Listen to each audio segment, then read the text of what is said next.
Olá, hoje vamos falar sobre a Organização Mundial da Saúde. A Organização Mundial da Saúde é a entidade que passou a estar mais presente nos noticiários a partir da eclosão da pandemia da Covid-19.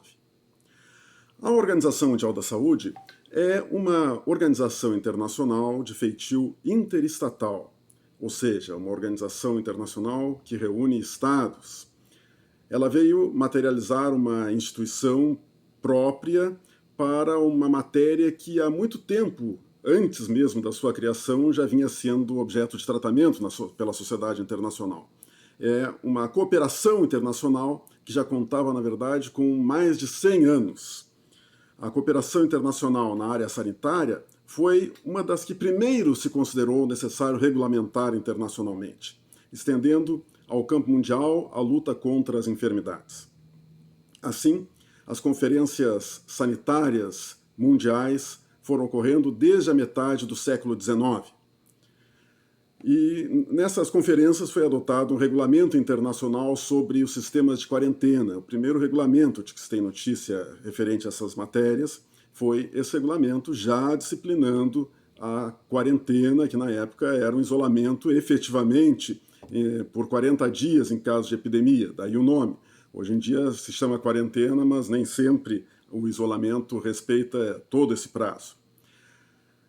Foi na Conferência Mundial, ou melhor, a Conferência Internacional da Saúde, convocada pela ONU em junho e julho de 1946, que foi adotado o projeto de Constituição da Organização Mundial da Saúde. Ele entrou em vigor em 1948 e foi fixada como sede da organização Genebra. Os membros da Organização Mundial da Saúde envolvem praticamente todos os países do mundo. Nesse aspecto, chama a atenção a posição dos Estados Unidos, que agora, justamente em meio à pandemia, resolveu suspender o pagamento da sua contribuição no primeiro momento e agora, dia 7 deste mês, formalizou o início do seu processo de retirada da Organização Mundial da Saúde, que deverá estar concluído em julho de 2021.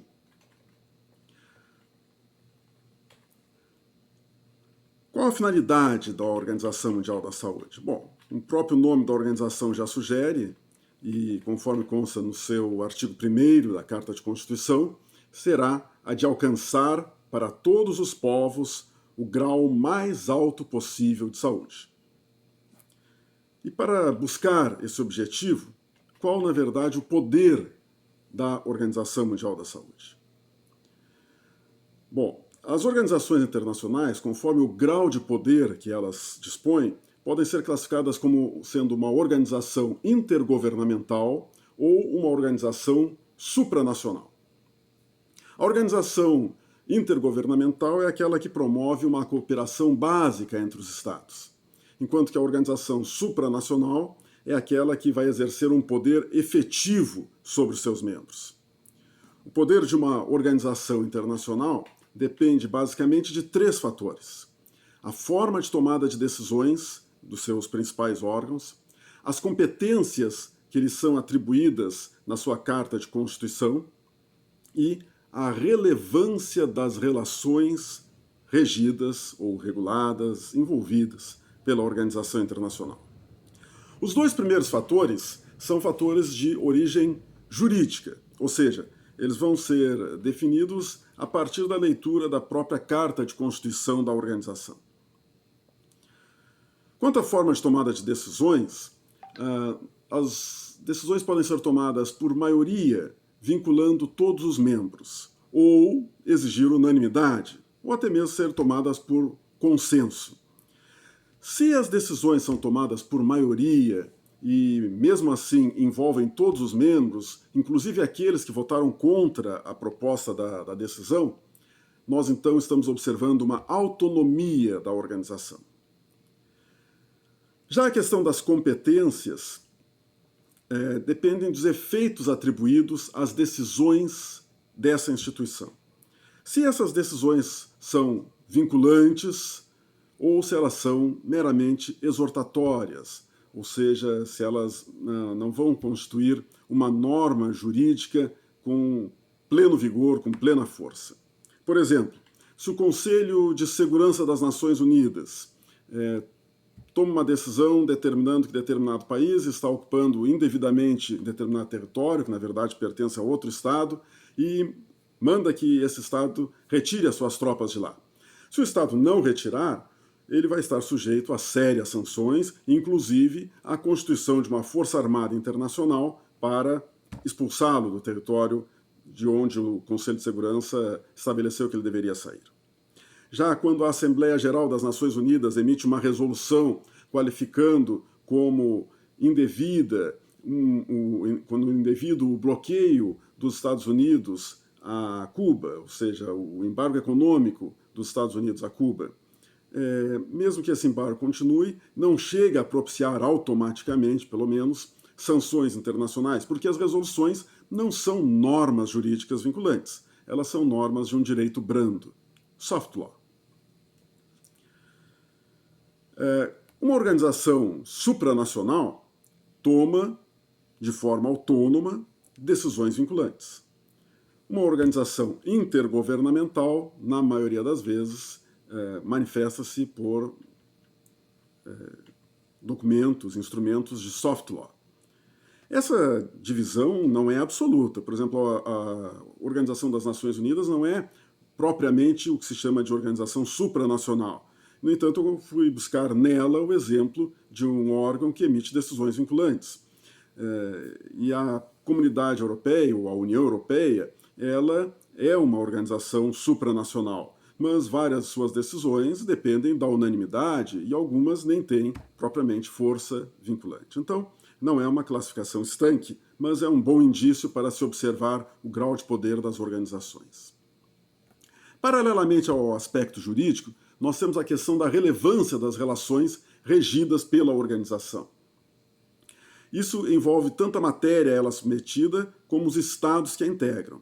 Por exemplo, quando acabou a Segunda Guerra Mundial, a grande preocupação na Europa era a manutenção da paz. Então foi criada a SECA, a Comunidade Europeia do Carvão e do Aço, justamente para colocar sob uma autoridade supranacional as principais matérias-primas da produção de armamentos, o carvão e o aço.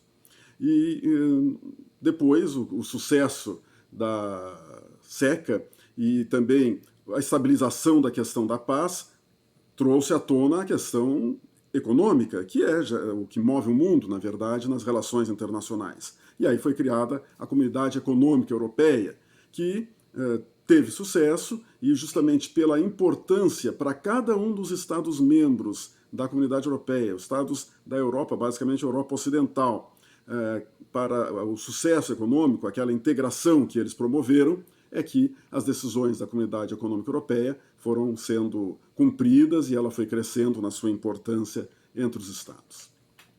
Mas não basta a matéria sobre a qual atua a organização ser importante, ela precisa envolver os principais Estados.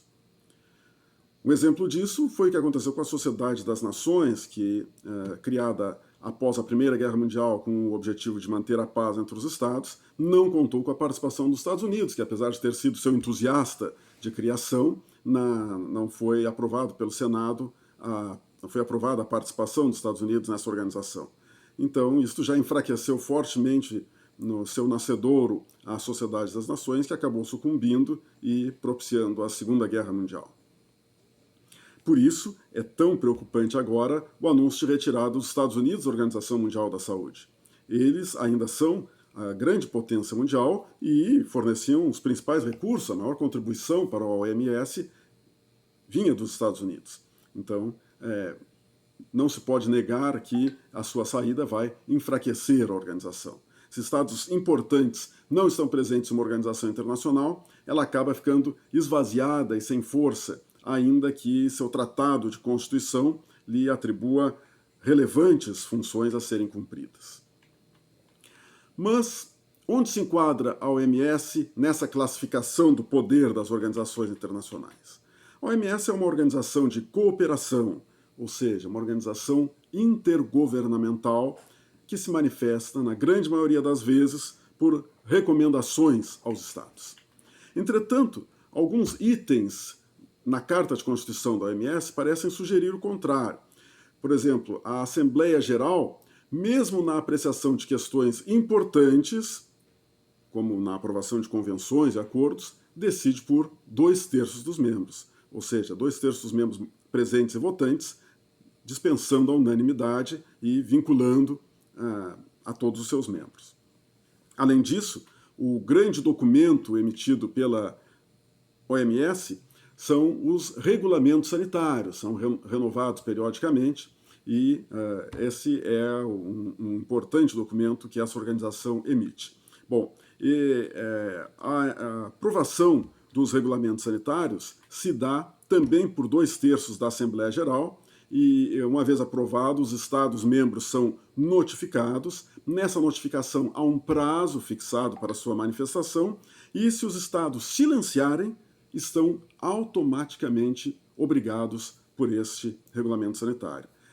Nesse prazo eles podem dizer simplesmente que não aceitam, justificando a sua não aceitação, ou apresentar reservas. Se eles não fizerem nem uma coisa nem outra, estão plenamente vinculados ao regulamento. Então é um fator interessante, onde uma organização intergovernamental tem um procedimento de elaboração normativa capaz de vincular membros que silenciem, que não precisam ter manifestado expressamente a sua concordância. Os 3 principais órgãos da Organização Mundial da Saúde são a Assembleia Geral, que é o órgão de decisão, o Conselho Executivo, que é o órgão de execução, e a secretaria que é composta pelo diretor-geral, atualmente o etíope Tedros Adhanom, e o pessoal técnico e administrativo. Além disso, a OMS segue um princípio da descentralização funcional, porque é muito grande a sua tarefa de zelar pela saúde no mundo. Então, existem comitês regionais estabelecidos em 6 organizações regionais. Por exemplo, aqui na América, nós temos a Organização Sanitária Pan-Americana, que se encarrega diretamente dos problemas da nossa região.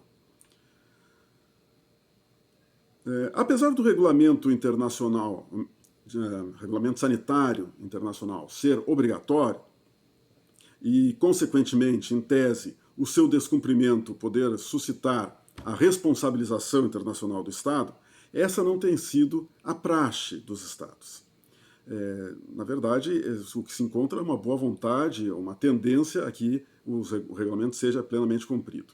Mas não há a praxe de responsabilizar. No atual episódio da pandemia Covid-19, entretanto, nós tivemos vários estados aí cogitando de buscar uma responsabilização à China pelos comportamentos da China que eles entendem que não tenham sido plenamente cumpridores das obrigações impostas por esse regulamento. A OMS, tendo iniciado a sua participação mais efetiva quanto à Covid-19 em janeiro deste ano, num primeiro momento não a qualificou como uma pandemia, e o reconhecimento veio apenas em 11 de março, e mesmo assim, nas suas primeiras manifestações, ela dispensava o uso da máscara por quem não estivesse contaminado, ela também não aconselhava a interrupção das relações do transporte entre as pessoas, o fechamento de aeroportos, de portos, de estradas, enfim. Depois ela foi admitindo certos procedimentos, foi aconselhando o uso da máscara. Ou seja, a OMS apresentou várias manifestações contraditórias desde o início da pandemia. E isso tem sido tem sido razão para as críticas que ela tem sofrido. Apesar das críticas sofridas e dos equívocos que ela possa ter cometido, além das normas básicas que ela estabelece em convenções e nos regulamentos sanitários, a OMS emite resoluções com procedimentos complementares e específicos para situações que ameacem a segurança sanitária mundial.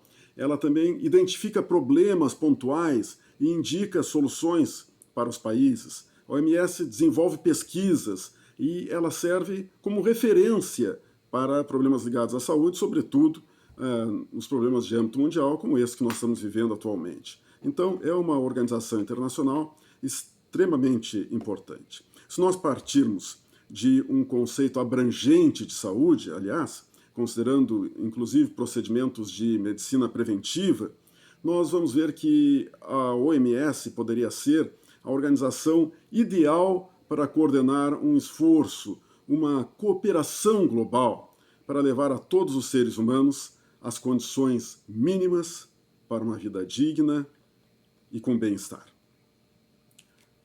Uma boa semana a todos.